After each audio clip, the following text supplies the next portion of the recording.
Okay, we will move now to item 8, take appropriate action. First, item A, approval of cooperative endeavor agreement with District Attorney John DeRozier, Positive Change Initiative. Mr. Brookhouse. Mr. Chairman, our District Attorney John DeRozier held several meetings concerning our recent growth in the amount of teen-related violence in our community.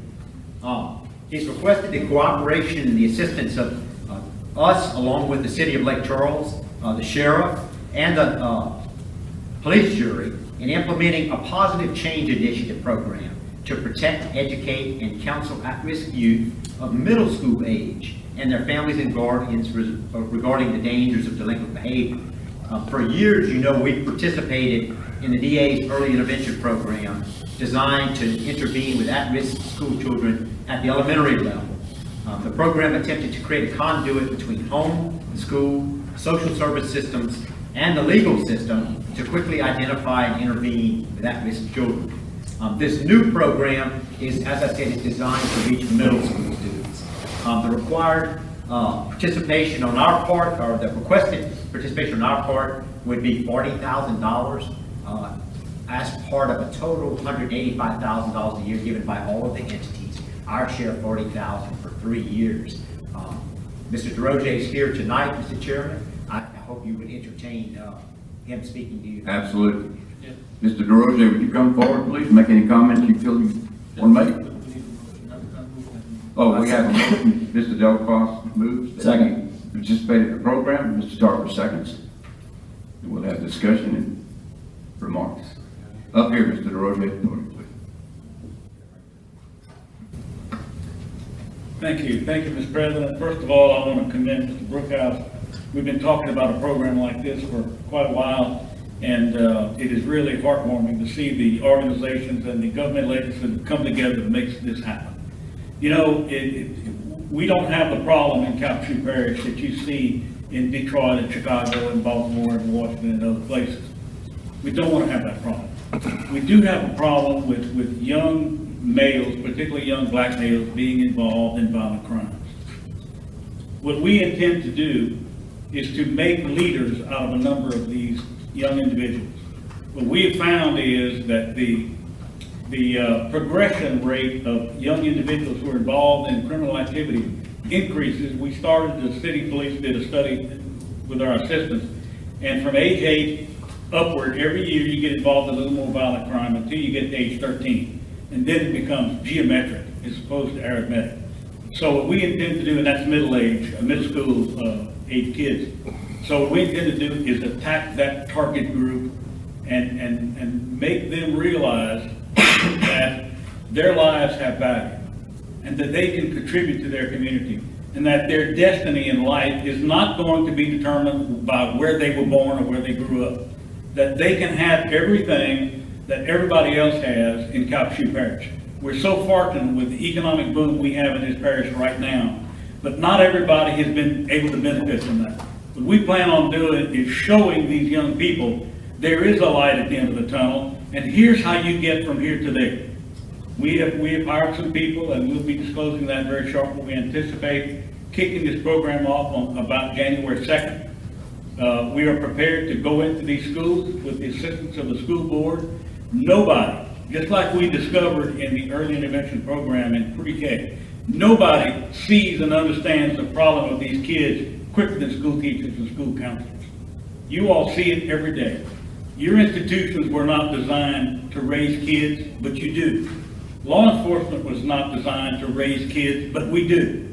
So what we're going to do is put our efforts into making young leaders out of some of the people in these schools. We're going to demonstrate to them that it takes brains and brawn to be successful, but that everybody can be successful and everybody can reach that light at the end of the tunnel.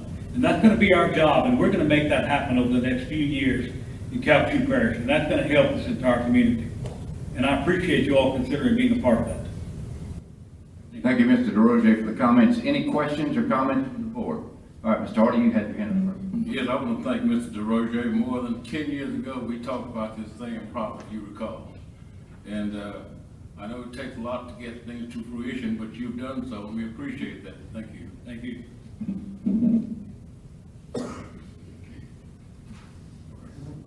Watch this. Ms. Gay? Yes, thank you for your initiative, Mr. DeRozier, but I have a question. You're going to be impacting directly with the students that the system has really tried to reach out to. And most of the comments that I hear is the lack of parental involvement with these students. Have you looked any further in your presentation or your attempt to reach these middle school students who are in school 5 days a week for 7-8 hours, and they go right back home to the same type of environment that you're trying to get them to have a different vision about? So is there a component to your program where the parents are also targeted to some level? Because to just return every day back home to the same environment that you're trying to make an impact on, having some kind of parental involvement or programs that kind of reteach or encourage, because I don't think it's any parent out there that chooses for their student, their child that they gave birth to, that they love, that they don't want the best for them.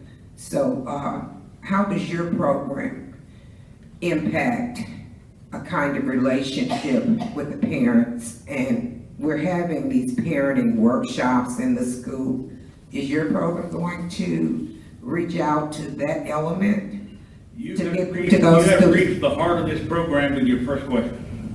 That is, not only is it a component, but it's going to be one of the essential elements. There's two things we have to do. One, we have to break the cycle. That is, break the cycle of these young people and being involved in violent crimes because they have nothing better to do and don't visualize themselves as being more important and being able to accomplish some of the things that a lot of you on this board have accomplished. They need to be made to understand that yes, they can get from here to there. And they have to work to make it happen. We're going to show them how to do that. When you see the people I have involved in this, you're going to be appreciative of that. Number two, more importantly, we have to change the culture. That is going to be a much more monumental task, and that is an essential part of this.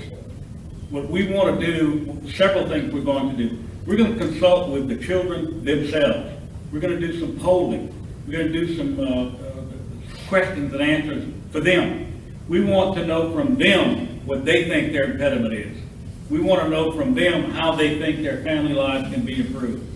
And lastly, and probably just as important, if not more, we have the family court and juvenile court judges on board with us.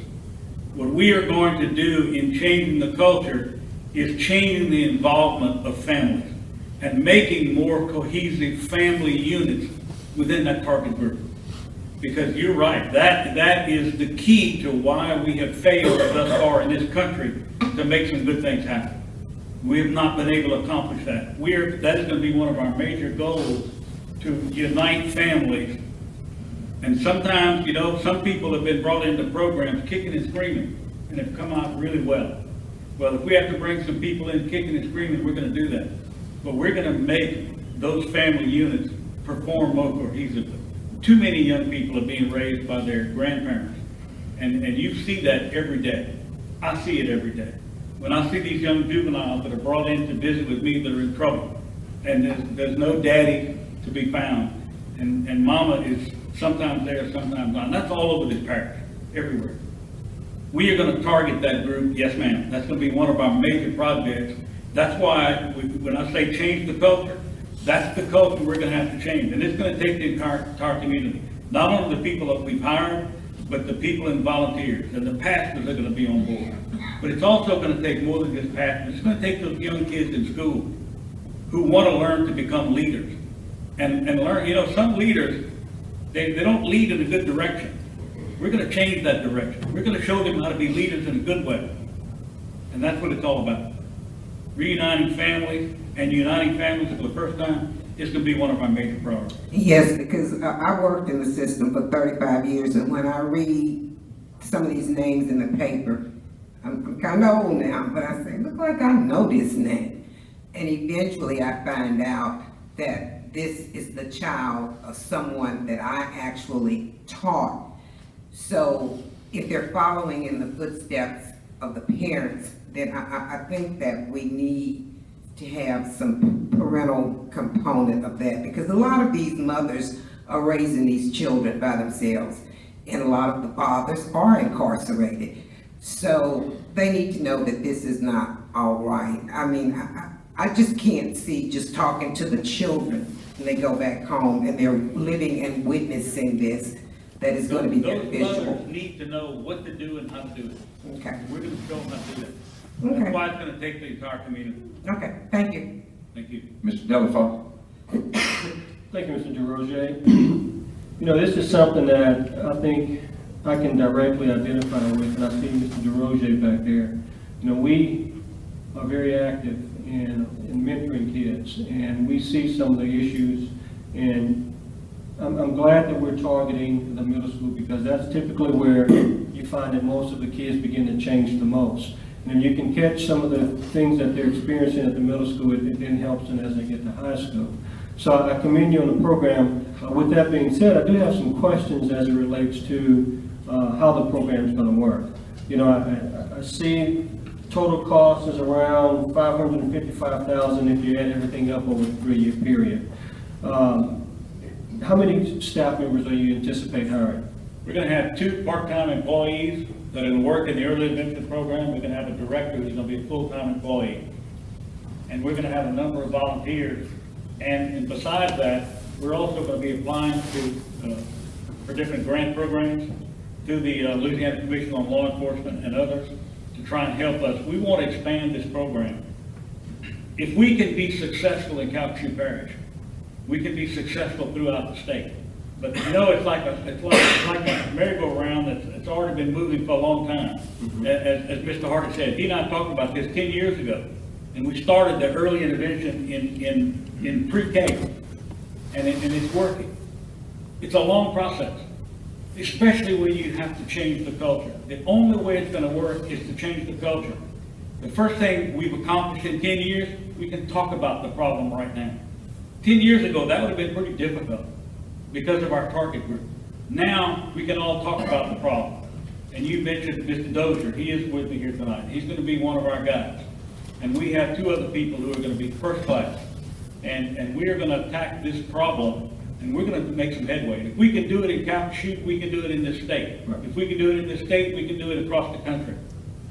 Something needs to happen, and we've got to get aboard this carousel now. How much do you anticipate of the $555,000 will be administrative costs? Well, the 3 employees will be probably $125,000 a year. Total? Something, yes, that's right.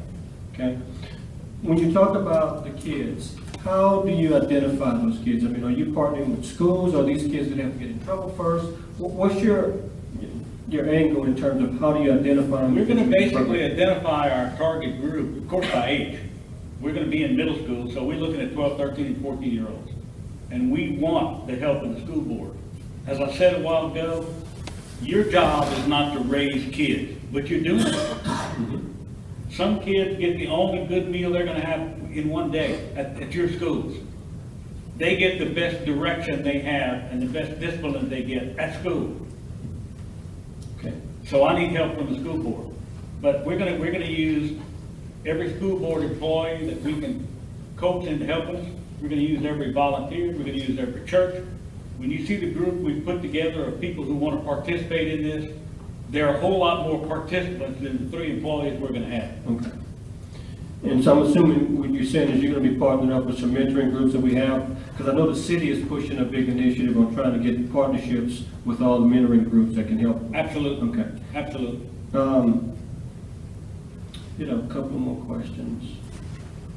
How many kids are you anticipating in your program? I know there's going to be a range, you know, as to how many kids you can accept. Is this a rotating window where you want to keep them in for a while? It's not so much, and let me tell you, when my director, who is already on board, but he's employed at another place, so I'd rather, Right. a week or 2 down the road, identify him, has experience with it. And we're gonna have a target group. It's not gonna be like we're gonna let 10 or 15 or 20 or 30 people into the group. We're gonna start with probably, I'm gonna pick a number that ran about 5 different schools. Most of which are gonna be in the city of Lake Charles, because that is our most compact target market, so to speak. And the largest concentration of the age group that we need to impact.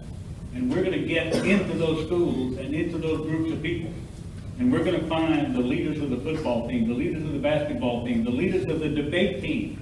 We're gonna show people that you have to have brains and brawn to make good things happen, that we have to work together. And let me tell you, it's not gonna be me. I can't go into that community and make things happen. Right. But I know some guys and ladies that can, and they will. And we're gonna jump into this problem, and if there's nothing else that I can do, fortunately, if I can run and get elected one more time, we have 9 years to do this. And in 9 years, in 3 years that I know I have left, we can do this and make ourselves have an excellent start on this program. But it's a long-term deal. We have gotten where we are over the last 200 years. Right. We have to make up a lot of time. But let me tell you, with the people we have involved in this, I know you know Reverend Talbot, he's gonna have a significant group involved in this, as well as a number of other pastors. I talk to pastors in this city every day who are ready to roll. But you know, that's not our target group. We need them to help us, but they're not the problem. We're preaching to the choir when we're talking to them. But they can get us on the right track. Well, I'm excited. I mean, and I think you'd be hard pressed to find any principal in our schools that couldn't identify a good 10% that they'd be glad for you to intervene to help. So anything that we can do, I know I'm part of a mentoring group that we can do to help offer our services, we're there. So the community I think will get behind you 100% because we know they need some help in where they are right now to get them where they're going to be. So thank you. This program will not fail. Mr. Hayes? Yes. I have one other question. The elementary program that you already have, are you going to be eliminating that, or are you going to just go after another target group and remain with the elementary students? When we started off, ma'am, we started off with 4 elementary schools in Calcasieu Parish. Now, we are more or less in every elementary school in the parish. Mr. Brooke, I thought 23, 25. In and out, yeah, we're in the mid-20s. We don't have full-time people in every school, but our targets are every elementary school. Okay, so It's always been my desire to expand into middle school. Now we are. We are certainly not going to cut back. All of our employees that work in early intervention are going to still be there. These are new additional people. Okay, these are additional people. One last question. If you see a pattern of families being involved with what you're trying to target and eliminate these middle school students progressing to a higher level of misbehaving, I'll leave it at that. Are you gonna have a family component that deals with that family specifically, or are you just gonna stay with those students? If it's a cycle that you see occurring with a family, 2 and 3 children in the same family, will you be able to target that family or just stay with that 13, 14, 15-year-old student? We will absolutely target the family. Not only that, because it's also generational. Right. We see 2 or 3 generations now of people that have had problems. So we're going to target not only the 2 or 3 children in one family, but the generations also. This is going to be one of the most comprehensive programs, and I wish I could tell you more about how exactly we're going to do it, but it's going to have to morph into a much, much larger program. And when I tell you that I'm going to devote a lot of time to this, we have a lot of good people that are going to devote a lot of time to this and make something good happen. This I can program will appreciate not that. fail. I just don't want anybody in the family to fall through the crack because they don't meet the age requirement that you're actually targeting. I support that. I'm all about children, and I only want the best for them. I will say there were like 110 very passionate people at the first meeting. Yeah, I mean, it's all about the children. If we can save one, I'm happy with that. That's what the police bureau said. But we're gonna save a lot more than that. Okay. They're gonna save themselves, we're just gonna show them how to do it. Mr. Guidry? Not a question, which is a comment. Would it be possible after this all goes through and you get your director named, they could come back and maybe introduce him? You bet. So we know who he is and Absolutely. if there's any more information you can give at that You time, will be very happy with them, I can assure you. I think it would be great to have him back. We'll make that happen. Any other questions or comments? Let me ask you one thing, Mr. DeRoche. In 3 years, are you looking to be funded, self-sustained for grants and that sort of thing? Or are we going to have a decision to make in 3 years again? I'll answer that in 3 years. We're praying for you. We're hoping it works. Thank you. We really are. Thank you. All right, any other questions? None? I sent you ready to vote. All in favor of approving the cooperative endeavor agreement with District Attorney's Office Positive Change Initiative, say aye. Aye. Any noes? Passes unanimously. Thank you, Mr. DeRoche. Thank you. All right, Move on, B. item B, 8B, approval of 2018 CPSB meeting dates and committee dates. Mr. Delafosse has moved.